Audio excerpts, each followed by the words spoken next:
bring him home.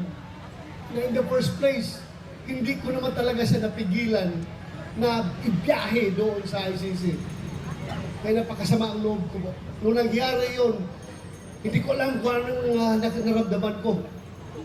Para bang ganito na tayo ngayon, ka-helpless. Sarili nating pulis ang magdadala ng ating dating presidente, piliting isakay sa eroplano para ibiyahe doon sa The Hague, Netherlands. On what basis? On what basis?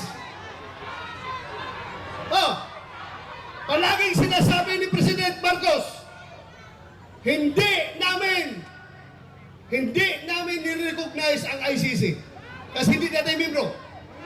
Hindi kami nagko-cooperate sa ICC.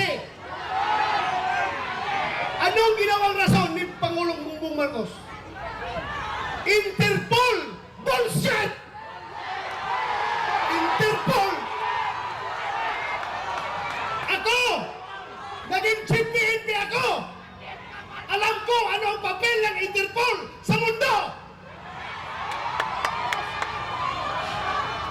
Huwag niyo akong lukuhin!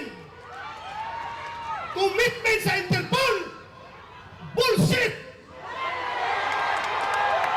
Interpol! Presidente ka! Presidente ka ng Pilipinas!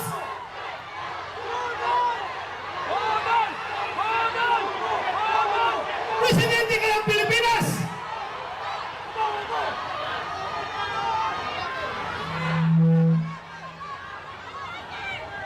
Presidente ka ng Pilipinas! Magpapressure ka sa Interpol? Ha?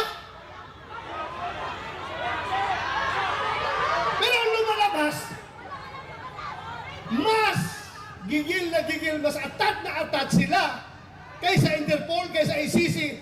Atat na atat sila na ibiyahe si Pangulong Duterte. Bakit?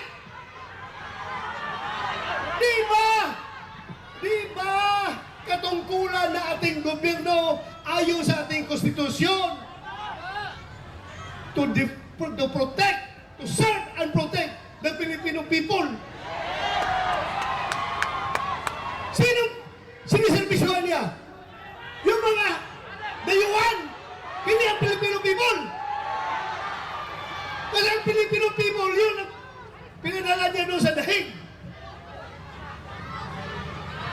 Alam nyo, habang kinakarga siya sa aeroplano, nag-struggle sila doon. Wala na ko ibang magawa. Dahil nandun ako sa Davao, kino-coordinate ko yung ating yung petisyon na ginagawa natin na hindi nakahabol.